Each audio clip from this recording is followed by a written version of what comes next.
Happy Ending by Anton Chekhov. Lyubov Grigoryevna, a substantial, buxom lady of 40 who undertook matchmaking and many other matters of which it is usual to speak only in whispers, had come to see Stichkin, the head guard, on a day when he was off duty. Stichkin, somewhat embarrassed, but, as always, grave, practical, and severe, was walking up and down the room, smoking a cigar and saying, "Very pleased to make your acquaintance.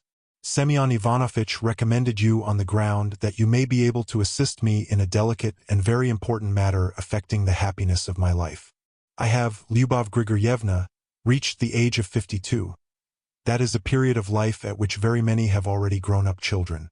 My position is a secure one. Though my fortune is not large, yet I am in a position to support a beloved being and children at my side. I may tell you between ourselves that apart from my salary I have also money in the bank which my manner of living has enabled me to save. I am a practical and sober man. I lead a sensible and consistent life, so that I may hold myself up as an example to many. But one thing I lack: a domestic hearth of my own and a partner in life, and I live like a wandering Magyar, moving from place to place without any satisfaction. I have no one with whom to take counsel, and when I am ill no one to give me water, and so on. Apart from that, Lyubov Grigoryevna, a married man has always more weight in society than a bachelor. I am a man of the educated class, with money, but if you look at me from a point of view, what am I? A man with no kith and kin, no better than some Polish priest. And therefore I should be very desirous to be united in the bonds of hymen, that is, to enter into matrimony with some worthy person." "An excellent thing," said the matchmaker with a sigh. "I am a solitary man, and in this town I know no one. Where can I go, and to whom can I apply, since all the people here are strangers to me? That is why Semyon Ivanovitch advised me to address myself to a person who is a specialist in this line, and makes the arrangement of the happiness of others her profession. And therefore I most earnestly beg you, Lyubov Grigoryevna, to assist me in ordering my future. You know all the marriageable young ladies in the town, and it is easy for you to accommodate me. I can. A glass of wine, I beg you." With an habitual gesture, the matchmaker raised her glass to her mouth and tossed it off without winking. "I can," she repeated. "And what sort of bride would you like, Nikolai Nikolaich? Should I like? The bride fate sends me." "Well, of course it depends on your fate, but everyone has his own taste, you know. One likes dark ladies, the other prefers fair ones. You see, Lyubov Grigoryevna," said Stichkin, sighing sedately, "I am a practical man and a man of character. For me beauty and external appearance generally take a secondary place, for, as you know yourself, beauty is neither bowl nor platter, and a pretty wife involves a great deal of anxiety. The way I look at it is, what matters most in a woman is not what is external but what lies within, that is, that she should have soul and all the qualities. A glass of wine, I beg.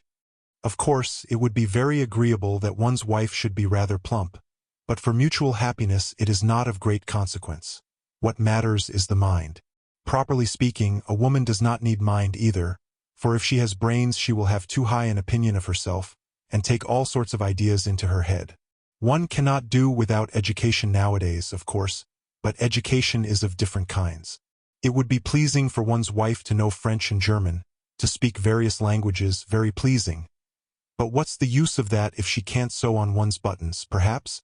I am a man of the educated class.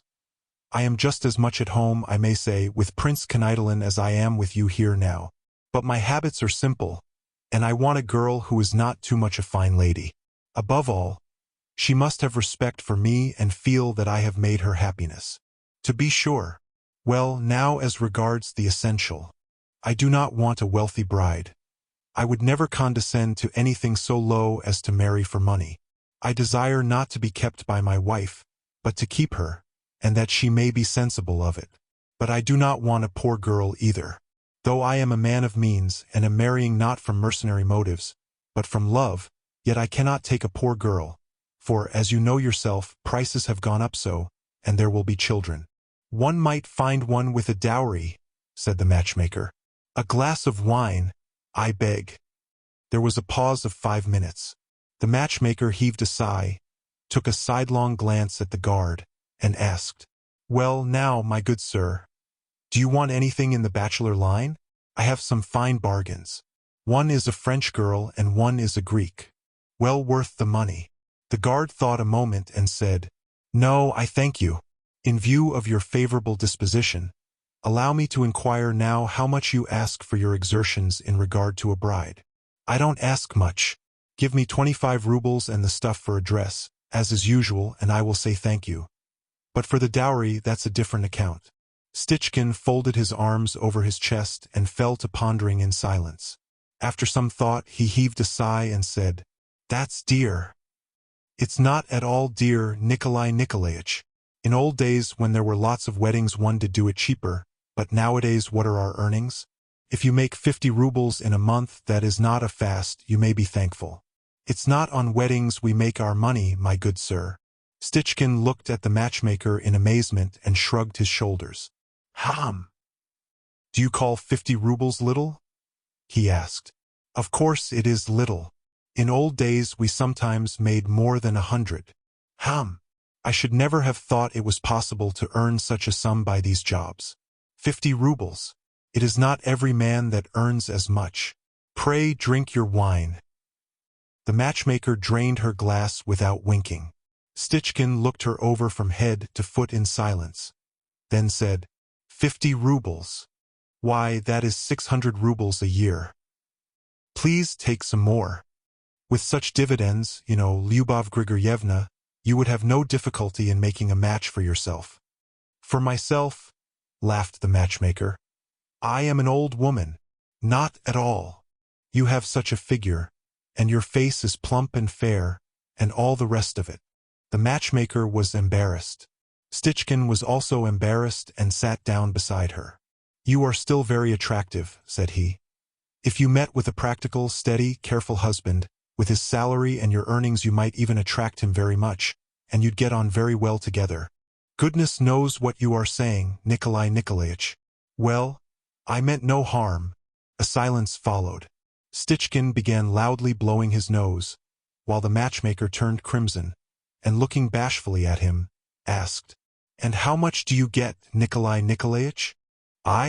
75 rubles, besides tips. Apart from that, we make something out of candles and hares. You go hunting, then? No. Passengers who travel without tickets are called hares with us. Another minute passed in silence. Stichkin got up and walked about the room in excitement. I don't want a young wife, said he. I am a middle-aged man, and I want someone who, as it might be like you, stayed and settled and a figure something like yours.